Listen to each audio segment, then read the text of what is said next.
여러분 잘 아시겠지만 헝가리에서 그 유람선 사고가 난 지 한 15일, 보름 정도가 조금 지났죠. 잘 아시는 것처럼 아직 그 발견하지 못한 시신도 있어서 정말 안타까운 일들이 계속해서 있는데, 참 위에서 기도를 해야 될 것 같습니다. 모든 일정들이 잘 또 해결이 되고, 또 고통당하고 있는 유가족들과 또 그 옆에 있는 많은 사람들이 그런 위기에서 구원받을 수 있도록 또 구할 수 있도록 위해서 같이 기도해야 될 것 같습니다. 그럼 이 날벼락 같은 이 사고에 누구보다도 고통을 당하고 있는 사람들은 아마도 유가족들, 또 그리고 그 사고에서 살아남은 사람들이 아마 가장 큰 위기 속에 있고, 또 정신적인 어려움들, 또 트라우마가 생길 것 같습니다. 아마 이 사람들이 당한 고통을, 상황들을 그대로 당하지 않으면 이분들이 당했던 그런 고통과 어려움들, 위기들을 우리가 쉽게 이해하지 못할 것 같아요. 동일한 그 상황을 느끼지 않으면 그런 어려움들은 아마도 그 사람들만 아마 알 것 같습니다. 저는 이런 사건을 보면서 여러 가지 생각을 하게 되는데, 그 중에 한 가지 생각이, 삶 가운데, 우리 인생 가운데 위기가 찾아오는데 그 위기는 언제 또 누구에게 또 어떤 방법으로 어떻게 찾아오는지 아무도 모른다는 것입니다. 여러분, 이 분들이 가족 여행을 떠났잖아요. 대부분 가족 여행이었는데 정말 가족들과 즐거운 시간 또 행복한 시간을 보내기 위해서 떠났는데, 이분들 중에 사고를 당하기 위해서 그곳에 간 사람들은 아무도 없잖아요. 그렇죠? 누구나 그런 위기를 당할 거라고 아무도 생각하지 못했을 것 같아요. 또 그 사고하는 당일에도 많은 사람들이 이미 여행을 하고 있었고, 또 이미 많은 사람들이 그곳에 여행을 갔다 온 그곳인데, 마침 그날 사고가 일어났던 것은 그 누구도 또 어떤 사람도 사고가 일어날 것이라고는 전혀 상상하지 못했을 것 같습니다. 이처럼 위기가 언제 또 누구에게 다가올 것인지, 위기는 사람을 가리거나 또 시간을 가리거나 어떤 대상을 가려서 찾아오지는 않은 것 같아요. 불식간에 그런 고난이 찾아오고 위기가 다가오고, 그런 우리가 예상하지 못했던, 우리가 원하지 않았던 그런 고통들이 다 우리에게 닥쳐오는 것 같습니다. 근데 이런 것들은, 위기들은 그 누구도 사실은 피할 수 없는 것 같아요. 내가 피하고 싶다라고 해서 피할 수 있는 게 아니고, 내가 피하고 싶지만 이런 고통들은 피할 수 없는 것 같습니다. 우리 성도님들 지나온 삶을 한번 쭉 되돌아보시면 이런 고난과 고통, 꼭 이런 헝가리 유람선 사고와 같이 그런 큰 사건은 아니지만 삶 속에서 자신만이 아는 그런 고통과 고난, 또 그 대상들도 여러 가지 종류와 다르지만 고통과 고난의 그 위기들을 겪어온 그런 순간들이 있으시지요? 누구나 다 그런 순간들이 다 있을 것입니다. 그 종류는 다 다르겠지만 누구나 다 살면서 어려움을 겪고 또 힘든 일을 당하고, 또 그러면서 또 인생 가운데 하나님을 만나게 되고, 우리의 인생이, 그리스도인의 인생이 아마 그런 것 같다고 생각이 됩니다. 근데 이런 위기가 다가올 때, 사실 그런 위기가 다가올지 알면 얼마나 좋을까요? 그렇죠? 언제 몇 날 몇 시에 누구에게 어떤 방법으로 찾아온다 알기만 하면 그 방법대로 뭐 잘 알고, 아니면 또 대처할 수 있고, 뭐 기도 더 열심히 할 수 있을 텐데, 사실 그걸 우리가 알 수 없다는 것이죠. 그런 위기가 다가올 때 우리는 또 우리 신앙이 무너지기도 하고 또 삶이 무너지기도 합니다. 또 믿음이 좋으면 더욱 그런 위기들을 잘 극복하고 견뎌낼 수 있지만, 우리 믿음이 좀 약해져 있는 상태고 신앙이 약해져 있는 상태면 작은 고난이 다가와도, 작은 위기가 닥쳐와도 우리 신앙의 삶이 쉽게 무너질 수밖에 없는 것 같아요. 마치 그 면역 체계가 약한 그런 사람들한테는 감기 정도라도 쉽게 그 사람을 무너뜨릴 수 있는 것처럼, 작은 위기가 찾아와도 믿음이 흔들리고 믿음이 약한 사람들은 그런 위기 가운데서 쉽게 무너질 수밖에 없는 것 같습니다. 그럼 제가 말씀드린 것처럼 위기는 누구에게나 또 사람을 가리지 않고 또 종류를 가리지 않고 찾아오는데, 그럼 이런 위기가 닥쳐왔을 때 여러분들 그동안 사시면서 어떻게 대처하시고 어떻게 극복하시고 어떻게 사셨나요? 혹시 나름대로의 방법이 아마 가지고 계실 것 같습니다. 또 신앙생활을 많이 하시면 하실수록 그런 대처하는 방법들을 알고 계실 텐데, 우리가 어떻게 이런 위기들을 극복하고 살아나갈 수 있을까요? 또 지금까지 그렇게 살아오셨지만 또 앞으로 우리가 혹시 만나게 될 그런 어려움들, 또 고난들, 위기들, 또 고통의 순간들을 우리는 어떻게 극복하고 또 그 순간들을 이겨낼 수 있을까요? 그럼 오늘 말씀에, 이 창세기의 말씀에 보면 야곱이 자신이 당한 그 위기 가운데 이런 고난들을 어떻게 해치고 또 승리하고 있는지 그 말씀 우리에게 보여줍니다. 그럼 오늘 말씀을 아마 잘 아실 거예요. 그렇죠? 이삭의 아들 야곱, 야곱의 형인 에서 분쟁이 여러 가지 어려움들이 있는데 야곱은 잘 아는 것처럼 형 에서의 발 뒤꿈치를 잡고 나왔다고 하죠. 정말 어머니가 힘들었을 것 같아요. 출산할 때. 그 아기가 나온 다음에 바로 나오는 거잖아요. 얼마나 그 고통이 심했겠습니까? 뭐 아기를 낳아 보신 우리 분들은 다 아시겠지만 남자분들은 잘 모르시죠. 특히나 예전에 그 아이를 낳으셨던 분들은 아마 잘 모르실 겁니다. 근데 저 때만 해도 같이 이제 출산하는 곳에 같이 들어가야 했는데 뭐 제가 그 고통을 다 알 수는 없지만 같이 들어가 있었기 때문에 조금이나마 그래도 조금 정도는 알고 있는 것 같아요. 근데 얼마나 힘들었을까요? 근데 그 힘든 여정 가운데 낳은 그 야곱이 욕심이 많았던 것이죠. 키워보니까. 그래서 이 야곱의 이름을 어떻게 지었냐면 야곱, 그러니까 발 뒤꿈치를 잡은 자라는 뜻의 야곱으로 지었습니다. 그런데 이 야곱이라는 뜻의 이름은 발 뒤꿈치를 잡은 자라는 뜻도 가지고 있지만 또 다른 뜻으로는 간교한 자, 또 남의 것을 속여서 빼앗는 자, 이런 의미가 들어 있습니다. 야곱의 그 성격과 좀 딱 맞는 그런 말이죠. 그래서 이 말씀 우리 전에 읽었던 본문 전에 있던 말씀이지만 잘 아시는 것처럼 야곱은 형 에서의 장자권을 빼앗으려고 이제 계획을 세웁니다. 왜냐하면 자기가 이제 커 보니까 그 장자권이라는 게 엄청나게 큰 축복과 큰 이득이 있는 거예요. 우선 아버지의 재산을 물려받을 수 있고 또 축복권을 받을 수 있고 또 여러 가지 권리가 있는 거예요. 그 집안을 대표할 수 있는.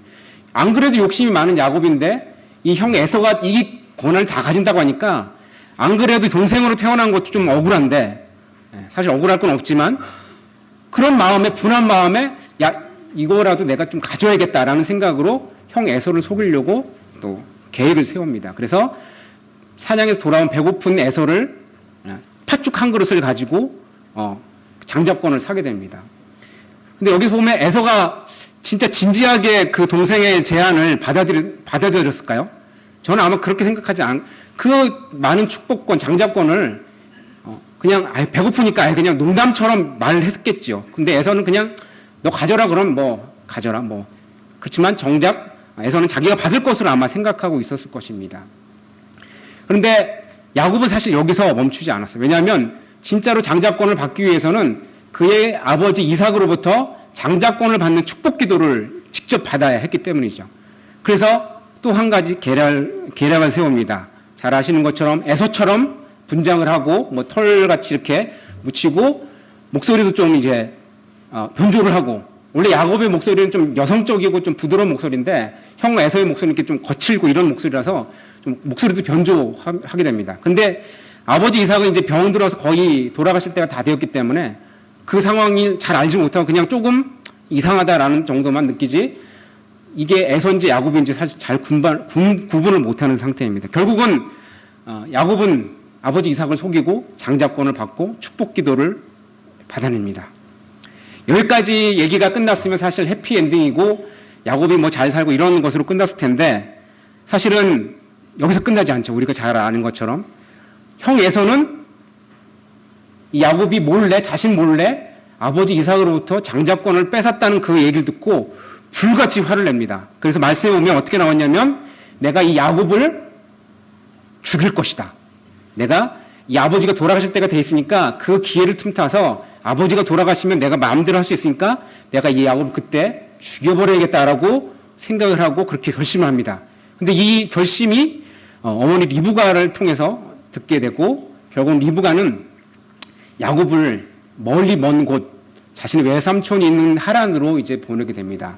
그곳에 가서 믿음이 있는 여자와 여인과 같이 결혼을 하라고 피신을 사실을 보낸다. 명목상은 사실은 결혼하라고 보낸 일이었지만 실상은 에서가 야곱을 죽일까봐 그것을 보지 못하고 리브가는 자신의 둘째 아들인 야곱을 하란으로 이제 보내게 됩니다. 여러분 10절 말씀 한번 같이 보실까요? 10절 말씀 한번 같이 읽겠습니다. 시작. 야곱이 브엘세바에서 떠나 하란으로 향하여 가더니 네, 제가 오늘 이 본문의 배경이 되는 말씀을 간단하게 말씀을 드렸는데 10절 야곱이 브엘세바, 자신의 살던 곳 브엘세바에서 떠나 하나로 갔다고 얘기하고 있습니다. 사실 이 짧은 한 절의 말씀이지만 이 말씀 속에는 정말 많은 의미들이 담겨져 있는 것 같아요. 왜냐하면 여러분 브엘세바에서 하란까지 거리가 얼마나 될까요? 뭐 1시간, 2시간 정도 걸어갈 수 있는 거리, 뭐 한 3시간, 4시간, 아니면 뭐 길면 하루 이 정도 거리가 아니라 800km 정도 됐다고 합니다. 800km면 대충 어느 거리인지 아시겠죠? 서울과 부산을 한번 왕복할 수 있는 그런 거리입니다. 여러분, 이 제대로 된 교통수단이 없었던 이 당시에 800km를 그것도 편한 일도 아니고 광야길을 간다는 게 쉬웠을까요? 보통 사람들이 예상하기로는 한 35일에서 40일 동안 계속해서 부지런히 걸어야 도착할 수 있었던 거리라고 얘기를 합니다. 여러분, 단 한 절 말씀이지만 브엘세바에서 하란으로 가는 그 길은 생각해 보십시오. 혼자 밤에 야반 도주하듯이 형 에서로부터의 죽음을 피하기 위해서 나왔는데 제대로 짐이나 싸가지고 나왔을까요? 제대로 가지고 못하고 먹을 것도 제대로 가지고 못하고 아무런 주변의 하인들과 다른 어떤 사람들이 조력도 받지 못하고 그냥 몰래 도망치듯 나온 그 길. 그 길을 근데 1시간만 가는 게 아니라 35일, 40일 또 그 이상이 될지도 모르는 그 길을 혼자 광야길을 아무의 도움도 받지 못하고 한 번도 가보지 못한 그 하란, 외삼촌이 있는 하란, 한 번도 가보지 못한 그 800km 여정을 혼자 걸어가야 했던 야곱의 모습이 이 한 절 말씀에 담겨져 있습니다. 짧은 한 절이지만 사실은 너무나도 긴 한 절, 이 10절 말씀이라고 생각이 됩니다. 여러분, 이 야곱은 열심히 도망쳐서 오늘 말씀에 나오는 그 베델에 이르게 됩니다. 이 베델의 원래 이름은 성경에 나오는 것처럼 원래 루스였는데 한 90km, 브엘세바에서 한 90km, 100km 정도 되는 거리였는데 한 2, 3일간을 아마 쉬지 않고 빠짐없이 계속해서 달려왔던 것 같습니다. 행동 외설을 필요해서. 사실은 원래 더 도망갔어야 되죠. 더 도망갔어야 되는데 이 야곱이 여기서 잠을 자게 된 이유는 아마도 그 기간 동안 너무나도 바삐 달려왔기 때문에 아무것도 보지 못하고 그냥 무조건 앞만 보고 달려왔기 때문에 아마 이때쯤이면 지쳐서 잠을 잘 수밖에 없었던 것 같습니다. 밤이 돼서. 야곱의 한번 상황을 한번 마음속을 함께 머릿속을 한번 그려보시기 바랍니다. 에서로부터 죽음을 피하기 위해서 달라놨고 한 2, 3일 동안 계속해서 쉬지 않고 언제 에서가 자신의 사람들을 데리고 와서 죽일지도 모르는 그 곳, 그리고 혹시나 광야길에 만날지 모르는 강도 또는 만날지 모르는 들짐승들 또는 여러 가지 곤충과 또 광야길에 있는 여러 가지 해충들과 또 좋지 않은 기운들, 모든 환경들, 정말 야곱이 죽을 수밖에 없는 그런 환경들이 3일 동안 달려왔기 때문에 야곱은 지쳐서 이제는 잠을 잘 수밖에 없었던 것이죠. 여러분, 이 야곱의 상황이 너무나도 가련하고 불쌍하지 않습니까? 너무나도 누구나 쉽게 경험할 수 없는 그런 상황이라고 생각이 되어집니다. 그곳에서 이제 밤에 지쳐서 돌베개를 하고 자는데요. 우리 성도님들 돌베개 해보신 적 있으신가요? 돌베개로 잠을 주무신 적 있으신가요? 있으신가요? 없으시죠? 네. 보통의 상황이라면 아마 돌베개를 하고 주무시는 상황은 아마 정상적이지 않은 상황인 것 같습니다. 돌베개를 하면 어떨까요? 차갑고 또 아프고 잠이 잘 오겠습니까? 잠이 잘 오지 않을 것입니다. 여러분, 그 예전에 제가 시골에 가면 그 할아버지가 늘 베던 베개가 있었는데 푹신한 베개가 아니라 목침이라고 있었습니다. 목침.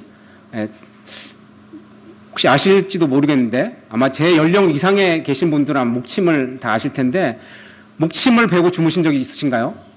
할아버지가 그 목침을 베고 자면 잠도 잘 오고 시원하고 뭐 혈액순환도 잘 된다 그래서 저도 한번 누워봤습니다. 어떻게 됐을까요? 10초도 못 견디고 베개를 바꿨습니다. 목침이 딱딱하죠? 딱딱하고 각지고 이래서 그 위에서 웬만하신 그 분들 빼고는, 내공 있으신 분들 빼고는 잠을 잘 수가 없습니다. 근데 목침도 설마 이런데 돌베개, 그냥 베개라고 표현했지만 그냥 아무런 돌이잖아요. 광야에 있는 그냥 수많은 돌들 중에 그냥 좀 그래도 모양이 좀 평평하고 좀 모양이 괜찮은 그런 돌을 베고 잔 것이죠. 잠이 제대로 잘 왔겠습니까? 그냥 피곤해서 어쩔 수 없이 그 피곤 때문에 잔 것이지 편안하게 잠을 자지 못했을 것입니다. 잠을 자면서도 이 잠이 나의 마지막 잠이 될 수도 있을지도 모르겠구나. 내가 여기서 자다가 추워서 얼어 죽을 수도 있겠구나. 아니면 형 에서가 와서 갑자기 와서 나를 잡아서 죽일 수도 있겠구나. 아니면 이 광야에 있는 어떤 들짐승들이 나를 해치거나 아니면 무슨 전갈이나 이런 해충들이 나를 잡아서 나를 해할 수도 있겠구나라는 그런 모든 불안과 고난과 어려움과 또 위기들을 이 야곱은 돌베개를 통해서 돌베개 위에서 자는 것입니다. 그럼 이 돌베개의 상징은 바로 그냥 돌베개가 아니라 야곱이 그 당시 당한 고난과 위기와 두려움과 모든 불안들, 죽음의 위기 앞에 있었던 그 상징이 바로 야곱이 누웠던 돌베개입니다. 그럼 이 단순한 돌베개가 아니라 야곱이 당시 상황한 그 상황을 우리에게 얘기를 해주고 있는 것입니다. 야곱이 얼마나 이 돌베개를 베고 자면서 고통 속에 처하면서 잠이 들었을까요? 고난 속에서 또 두려움 속에서 잠을 잤을까요? 비록 명분은 하란으로 가서 외삼촌에 있는 집으로 가서 결혼을 하기 위한 명분이었지만 실제로는 말씀드린 것처럼 에서로부터 죽음을 피하기 위해서 가는 그 인생길이었습니다. 평생 부잣집에서 살다가 편하게 살다가 하인들이 해주는 밥을 먹고 살다가 어머니의 또 아버지의 그 보호 아래 살다가 한 번도 겪어보지 못한 그 광야에서의 노숙, 또 형 에서를 피해서 달아나는 도망길, 또 언제 죽을지도 모르는 그 불안감, 그런 불안감이 또 엄습했을 것입니다. 그런데 야곱에게 있었던 가장 큰 불안은 두려움은 무엇이었을까요? 그것은 바로 나를 도와주는 이가 한 명도 없다는 그런 두려움이었을 것입니다. 어떤 고난과 어려움이 닥쳐도 우리는 누군가 우리를 쉽게 도와주는 사람이 있으면 그 사람 때문이라도 사실 우리가 그 고난들을 이겨낼 수 있죠. 그렇죠?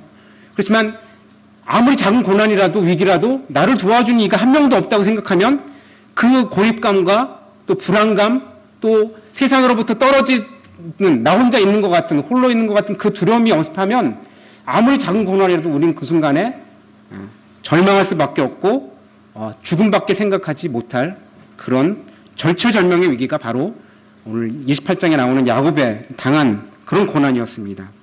어쩌면 야곱이 당한 고난은 당연할지도 모르겠어요. 왜냐하면 야곱 자신이 욕심을 부려서 장자권을 빼앗으려고 했기 때문에 당연한 결과, 당연한 벌일지도 모르겠습니다. 그렇지만 어쨌든 간에 야곱은 자신이 이런 고난을 당할 것이라고 생각하면서 예상하면서 장자권을 빼앗지 않았을까요? 그렇죠? 자기가 장자권을 빼앗을 때는 장자권을 뺏어서 내가 좀 더 유복하고 좀 더 편안한 생활을 누리겠다고 생각했던 것이지 광야에서 이렇게 돌베개에 베고 자면서 죽을 것이라고는 전혀 생각하지 못했을 것입니다. 또 어머니 리브가는 야곱을 떠나볼 때 이렇게 얘기를 했죠. 네가 지금은 가지만 내가 언젠가는 너를 불러들일 것이다. 형 에서가 좀 잠잠해지면 불러들일 것이다. 사실은 어머니 리브가도 형 에서가 잠잠해질 것인지 아닌지는 확신하지 못한 상태에서 어쩔 수 없이 자기의 사랑하는 아들 야곱을 죽음의 경지로 내몬 것이지요. 여러분 800km나 되는 이 길을 혼자 도망가기 위해서 야곱이 당한 이 베델에서의 경험, 사실 장자권은 고사하고 그냥 이제 죽을 수밖에 없는, 아무도 모르게 혼자 죽을 수밖에 없는 그런 두려움이 야곱에게 있었던 것입니다. 여러분 어떻게 보면 위기와 고난은 우리에게 이처럼 예고하지 않고 찾아오고 슬며시 그렇게 먹잇감을 노리는 사자처럼 우리에게 어느 순간 갑자기 우리 얼굴 앞에 나타나서 위기다라고 하면서 우리에게 그렇게 불쑥 나타나는지도 모르겠습니다.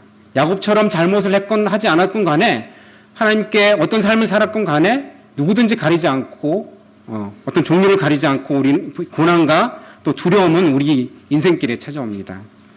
여러분 우리의 인생길도 어떻게 보면 이런 고난의 연속, 위기의 연속일 수도 있겠는데 앞으로 또 이렇게 어떻게 보면 우리 앞에 어떤 고난이 닥쳐 있는지 어떤 위기가 닥쳐 있는지 우리는 알지도 모르겠습니다.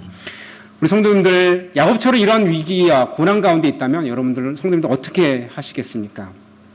지난 신앙의 연륜 때문에 어떤 방법들을 아시겠지만 또 위기가 고난이 닥쳐오면 사실은 내성이 생기고 요령이 생겨야 되는데 위기와 고난이 닥치면 예전에 했던 그런 비슷한 고난일지라도 또 다시 절망하게 되고 또 다시 힘들어지게 되고 또다시 낙담하게 되고 그것이 바로 사람의 모습이 아닌가, 연약한 사람의 모습이 아닌가 생각이 됩니다. 어떻게 보면 야곱은 더 이상 피할 수 없는 상태라고 생각하고 이 잠이 마지막 잠이라고 생각하면서 돌베개 위에서 잠을 청했는지도 모르겠습니다. 그런데 오늘 말씀에 보면 야곱의 그 삶에서 극적인 반전이 일어나게 되죠. 잘 아시는 것처럼 야곱 꿈에서 하나님을 만나는 체험을 하게 됩니다. 이 꿈에서 하늘까지 연결된 사닥다리가 놓여져 있고 그 사닥다리 위를 천사들이, 하나님의 사자들이 오르락내리락 하는 그 광경을 환상 가운데 꿈에서 보게 되고 그 가운데 말씀하시는 하나님의 음성을 듣게 됩니다. 그 음성은 바로 내가 너희 조상들과 맺었던 그 언약을 반드시 지킬 것이고 내가 너희와 맺었던 그 언약을 이루기까지는 절대 너를 떠나지 아니할 것이고 너를 반드시 네가 태어난 그 브엘세바로 너희가 태어났던 곳으로 돌이키게 하겠다라는 약속을 하나님께서는 분명히 환상 가운데 야곱에게 말씀해 주셨습니다. 여러분, 이것이 바로 하나님의 모습입니다. 우리는 고난 가운데 빠져 있고 아무런 방법이 없지만 하나님 우리에게 지금도 내가 너와 함께 하겠다고, 내가 너를 지켜주겠다고 하나님께서는 말씀하고 그것을 분명히 이루시겠다고 약속을 하고 계십니다. 그래서 16절 17절에 야곱은 이렇게 잠에서 깨어나서 이렇게 고백합니다. 죽을 것 같이 두려운 마음으로 자고 있다가 깨어난 야곱은 그 돌베개를 위에서 일어나서 이곳이 바로 하나님의 집이요 또 하늘의 문이라고 고백을 합니다. 왜냐하면 환상 가운데 하나님의 집을 보았고 하나님의 문을 보았기 때문이죠. 다시 말하면 혼자 있다고 생각하고 그 누구도 나를 도와줄 일 없다고 생각하고 있었지만 그래서 두려움 가운데 죽는 위기에 처해 있었지만 하나님조차 없다고, 하나님조차 나와 함께 하지 않는다고 생각했던 바로 그때 하나님은 야곱에게 말씀하신 것이죠. 그때 야곱에게 가장 필요한 말씀으로 하나님은 말씀해 주고 계십니다. 네가 지금까지는 하나님을 잘 믿지 못했지만 하나님이 있는지 없는지 잘 몰랐지만 내가 너와 분명히 함께 하겠다라는 말씀을 하나님께서 말씀해 주고 계십니다. 여러분, 야곱은 하나님을 전혀 몰랐던 사람이 아니죠. 하나님 잘 알았던, 어떻게 보면 잘 알았다라고 말씀할 수도 있을지 모르지만 하여튼 하나님을 모르는 사람이 아니었습니다. 그렇지만 그 위기의 순간에, 절체절명의 순간에 하나님께서 나와 함께 하신다는 그 사실을 야곱은 믿지 못했던 것이죠. 깨닫지 못했던 것이죠. 왜냐하면 삶에서 그런 훈련이 안 돼 있었기 때문입니다. 근데 그때 하나님께서는 말씀을 해주고 계십니다. 자기의 욕심 때문에 죽을 수밖에 없는 그 야곱에게도 하나님께서는 내가 너와 함께 하겠다고 말씀하십니다. 비록 속여서 뺏은 그 장자권일지라도 너를 통해서 하나님의 약속을 이루고 너와 항상 함께 하겠다고 하나님께서는 말씀해 주시고 계시고 하늘의 문을 여셔서 하나님의 비밀을 보이시고 너를 끝까지 이끌겠다고 하나님께서 야곱에게 약속을 하셨습니다. 이것이 바로 하나님의 모습입니다. 우리가 잘나서 하나님께서 우리를 끌어주시고 우리를 지켜주시고 보여주신 것이 아니라 우리의 모습이 어떻든 간에 우리의 모습이 정말 사람들 보기에도 비록 초라하고 별로 아닌 것처럼 보일지라도 하나님 그 모습 자체를 기뻐하시고 그 사람을 한 사람 한 사람을 하나님의 사람으로 이끌고 끝까지 인도하신다는 그 약속이 바로 야곱에게 주셨던 약속, 바로 지금 이 시간 우리에게 주시는 약속이라고 믿습니다. 그럼 이 야곱에게 함께 하셨던, 나타나셨던 그 하나님을 믿으시는 우리 축복이 있기를 간절히 바랍니다. 여러분, 하나님은 야곱에게 하셨던 약속을 지금 저에게도 또 여러분들에게도 또 우리 모든 성도님들에게도 동일하게 말씀하고 계십니다. 여러분, 우리가 이 세상에서, 이 험난한 세상에서 만나는 그 위기와 두려움 가운데 돌베개에는 정말 수많은 그냥 돌 같은 아무 쓰잘데기 없이 보이는 그런 돌 하나밖에 내가 의지할 것 없는 그런 상황일지라도, 그렇게 느끼는 상황일지라도 하나님은 지금도 그 순간에도 우리와 하늘을 잇는 사다리를 놓으시고 하나님의 사자를 통해서, 하나님의 천사들을 통해서 우리를 보호하시고 지키고 계신 줄 믿습니다. 그래서 야곱은 잠에서 깨어나서 그 감격 때문에 내가 전에는 하나님께서 나와 함께 하신다는 것을 알지 못했지만 이제는 어느 순간에 나와 함께 하신다는 그 감격으로 돌베개를 표속으로 삼고 자신이 있던 곳을 베델, 하나님의 집이라는 이름을 붙이고 자신의 앞으로의 그 나오는 소득의 11조를 하나님께 드리겠다고 결심을 하게 됩니다. 여러분, 하나님 만난 야곱의 삶은 그 야곱을 정말 하나님 만나기 전과 후의 삶이 완전히 변했습니다. 죽음의 위기에서 사실은 하나님을 버릴 수 있는 그 삶에서 하나님 만나고 하나님의 음성을 듣고 하나님을 의지하는 삶으로 변했습니다. 물론 우리가 성경을 계속 읽다 보면 야곱이 그 후에도 여러 가지 몇 번의 불고를 겪지만, 그러나 이 베델에서의 하나님을 만난 기적의 체험, 사닥다리를 통해서 하나님께서 말씀하시는 그 하나님의 음성을 듣는 그 이후로 야곱의 삶이 완전히 변한 것을 우리가 볼 수 있습니다.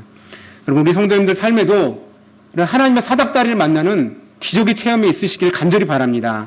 하나님의 그 은혜의 도움, 그 하나님 은혜를 바라보시는 우리 성도님 되시길 바랍니다.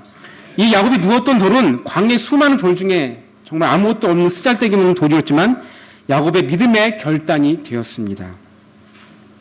마태복음 21장에 보면 예수님은 자기를 조롱하고 자기를 낮추는 사람들에 대해서 이렇게 자신을 소개합니다. 뭐라고 소개하시냐면 자신이 건축자의 버린 돌이라고 소개를 하십니다. 나사렛 시골이라는 아주 깡촌에서 태어난 사람이 무슨 말씀을 전할 수 있냐라고 세상 사람들 조롱을 하지만 예수님 자신을 가리켜서 하나님의 아들이고 건축자의 버린 돌처럼 사람들이 잘 알지 못하고 쓰잘데기 없는 것처럼 보이지만 하나님께서 인정하시는 하나님의 아들이 바로 자신이라고 예수님께서는 당당히 선포하고 계십니다. 여러분, 이 야곱이 배웠던 돌베개는 어떻게 보면 예수님을 상징하는지도 모르겠습니다. 그저 야곱에게, 지친 야곱에게 그저 잠시 쉴 수 있는 안식과 같은 의미였을지 모르지만 사실 그 돌은 야곱에게는 구원의 표식이었을지도 모릅니다. 하나님을 연결시켜주는 문, 하나님의 문을 열어주는 문, 하나님의 비밀을 말씀해주는 그런 돌이었는지도 모르겠습니다. 여러분, 오늘 말씀에 그 사다리가 나오는데 이 땅과 하늘을 이어주는 사다리, 야곱이 환상 가운데 보았던 이 사다리는 무엇일까요? 이 사다리는 무엇이었을까요? 어떤 사람은 얘기하기를 이 사다리가 천사들이 이렇게 좁은 사다리로 오르락내리락하면 좀 힘들지 않을까라고 이렇게 사다리가 아니었을 것이다라고 말하는 사람들도 있습니다. 뭐 어쨌든 그건 중요하지 않고 이 사다리가 무엇이었느냐? 사실 구약 성경만 보면은 이 창세기 말씀만 보면 알 수가 없습니다. 이 사다리의 비밀은 사실은 신약 말씀에 있습니다. 여러분, 요한복음 1장 51절 말씀에 보면 예수님이 자신에 대해서 이렇게 얘기를 합니다. 하늘이 열리고 하나님의 사자들이 인자 위에 오르락 내리락 하는 것을 보리라 하시니라. 예수님께서 이 말씀을 하셨을 때는 분명히 야곱이 만났던 그 사다리를 보고 말씀하셨던 것이 분명합니다. 왜냐하면 오늘 이 창세기 28장 말씀에도 하늘이 열리고 하나님의 사자들이 그 사다리 위에 오르락 내리락 한다고 했는데 이 요한복음 1장 51절 말씀에도 예수님이 자신에 대해서 사다리 대신에 자신을 끼워놓고 있습니다. 즉 야곱이 보았던 이 사다리는 그냥 사다리가 아니라 하나님과 우리를 이어주는 중보자 예수님입니다. 그렇게 믿으십니까? 하나님과 우리를 연결시켜 줄 수 있는 것은 이 세상 다른 아무것도 없고 오직 예수님밖에 없습니다. 인간의 방법으로는 하나님께 갈 수 없습니다. 오직 하나님만, 예수님만이 우리를 위해서 대속하시고 구원해 주신 십자가에 돌아가시고 부활하신 그 예수님만이 이 유일한 사닥다리가 되어서 하늘의 문을 열 수 있는 사닥다리가 되고 사다리가 되고 또 하늘의 천사가 도울 수 있는 사다리가 되는 것이고 우리를 도우시는, 우리와 늘 함께 하시는, 우리와 동행하시는 그 사다리가 된다라고 믿습니다. 그 야곱의 사다리가 우리가 보았던 사다리입니다. 여러분, 이 신약시대를 사는 우리에게 이 사다리, 우리를 이어주는 중보자라고 하나님께서는 우리에게 말씀해 주시는 분입니다. 이 사다리를 보시는 기적이 또 체험을 이번 주간에 하시기 바랍니다. 아멘. 어떠한 고난에 있든지 간에 그 위기 속에서 하늘로 올라갈 수 있는 그 사다리를 보시기 바랍니다. 하나님이 내려주신 그 사다리를 타고 그 예수님의 중보자이신 예수님을 보시고 그 사다리를 타면서 하나님의 문을 여시는 우리 모든 성도님이 되시길 간절히 바랍니다. 제가 한 인물을 소개를 해드리려고 합니다. 이분은 한국 분이신데 한국에서 대학을 마치고 이제 미국으로 유학을 갔는데 아마 잘 아시는 분일지도 모르겠습니다. 여러 번 들어보실 수도 있는데 이분은 미국으로 유학한 지 3년 8개월 만에 피츠버그 대학에서 교육학 박사학위를 받았습니다. 3년 8개월 만에 박사학위를 받았습니다. 놀라지 않으시네요? 네. 저도 박사학위를 받아본 적은 없지만 대부분 박사학위를 받으시는 분들 보면 3년 3년 안에 4년 안에 이렇게 받으시는 분들이 별로 없는 것 같아요. 제가 아는 분은 한 10년 됐는데도 아직 박사학위를 못 받으셨더라고요. 그만큼 박사학위 받는 것이 쉽지 않습니다. 그렇죠? 특히 한국 사람이 미국에 가서 자기의 언어도 아닌 그 언어로 박사학위를 받는 것이 쉽지 않고 3년 8개월 만에 그런 거의 학교 다니면서 거의 논문을 다 썼다는 얘기죠. 근데 이분이 이 교육학 박사학위를 취득하고 나중에 어떤 지위에 올라가려면 한국으로 돌아오지 않고 미국에서 유엔 세계 장애인위원회 부의장 겸 루즈벨트 대통령, 루즈벨트 재단에 고문을 하고 나중에는 조지 부시 대통령, 지금은 돌아간 그 조지 부시 대통령 행정부에서 백악관 장애인위원회 정책 차관보를 영입했던 분이 계십니다. 혹시 아시나요? 들어보셨을지도 모르겠는데 바로 강영우 박사님입니다. 이분은 잘 아시는 것처럼 시각장애인입니다. 잘 안 보이는 게 아니라 전혀 안 보이는 분입니다. 이분이 대학 유학을 가게 된 경위도 이분이 부자라서 간 게 아니라 뭐 집안에 또 훌륭한 명망 있는 사람이 있어서 그 유학을 갔던 게 아니라 아무것도 없는 상태에서 유학을 갔습니다. 이분의 그 삶을 보면 참 어떻게 보면은 이 세상에서 가장 불쌍한 사람인지도 모르겠습니다. 왜냐하면 그 나이 12세 때 아버지가 돌아가셨어요. 그리고 중학교 돌아가서는 축구를 하다가 축구공에 맞아서 실명이 됐습니다. 근데 실명된 것도 모자라서 그 실명이 되고 완전히 회복 불가능하다는 그 진단을 받고 나서 그 이야기를 들은 어머니가 그 충격으로 또 돌아가셨어요. 그리고 이 나머지 4명의 자녀가 있었는데 이 위로는 누나 1명, 그리고 이 강영우 박사님 밑으로 동생 2명 있었는데 이 누나는 이 자기 동생들을 이제 보살피기 위해서 공장에 취직을 합니다. 공장에 취직을 하는데 거기서 과로사를 해서 공장에 취업한 지 얼마 안 돼서 또 목숨을 달리합니다.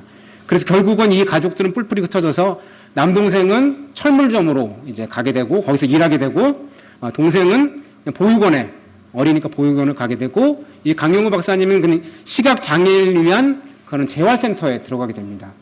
여러분 이 강영우 박사님 44년생이신데요. 그 당시에 태어난 그 당시에 뭐 장애인 시각 장애인이라면 어떤 직업을 가졌는지 잘 아실 것 같아요. 그 당시에 시각 장애인들은 대부분 될 수 있는 그 직업이 한계가 있고 안마사 외에는 취업할 수 있는 길이 거의 없었습니다. 뭐 안마사 아니면 뭐 점쟁이 정도 그 외에는 거의 취업할 수 있는 다른 직장인 길로 갈 수 없었습니다. 여러분 이 강영우 박사 어떤 마음을 가졌을까요? 하나님을 원망하고 왜 이런 위기와 고난이 나에게 닥쳐왔는지, 왜 부모님 다 돌아가셔야 하고 누나도 죽어야 했는지, 또 자신은 시각 장애인이 됐는지 하나님께 원망하고 불평하고 고난에 대해서 계속해서 묵상을 하고 불평을 했다고 합니다. 근데 그러다가 이 강영우 박사 하나님을 묵상하기 시작하고 하나님을 만났다고 합니다. 그것은 무엇이었냐면 하나님 모든 사람에게 누구든지 가리지 않고 그 사람에게 맞는 재능을 주신다라는 그 비밀을 발견하게 되고 그때부터 공부를 열심히 해서 연세대에서 이제 차석으로 졸업하고 그 다음에 미국으로 가서 유학을 하게 되고 그 삶을 계속해서 이어나가게 되었다고 합니다. 근데 이 강영우 박사님이 2009년에 한 교회에서 간증을 했는데요. 기사에 이 그런 간증의 한 일부분이 소개되어서 제가 한번 소개드리려고 합니다. 간증에 이렇게 얘기를 합니다. 누구든 큰 고난에 직면하면 이제 나는 끝났다. 기회는 아무데도 없다 하고 절망한다. 기회는 아무데도 없다. nowhere. 아무데도 없다라고 절망한다. 하지만 우리 예수님은 나는 길이요 진리요 생명이다라고 우리를 인도하고 약점을 강점으로 승화시켜서 위대한 하나님의 도구로 사용하신다. 그러므로 nowhere. 기회는 아무데도 없다는 now here. 바로 지금 여기에 기회가 있다로 바뀌어야 한다라고 간증을 하셨다고 합니다. 기회는 아무데도 없다라고 말하는 그 순간에조차 하나님께서 함께 하시기 때문에 지금 여기에 바로 기회가 있다라고 강영우 박사님은 고백을 한 것입니다. 마치 야곱의 고백이 이와 같은 고백이 아니었을까 싶습니다. 지금 여기에 아무것도 없고 나를 의지해 줄 수 있는, 나를 도와줄 수 있는 것은 그냥 생명조차 없는 돌베개, 돌덩어리 하나밖에 없지만 그렇지만 하나님 만나고 나서 야곱은 지금 바로 여기에 기회가 있다라고 생각하고 다음날 일어나서 길을 떠나서 하란으로 가게 됩니다.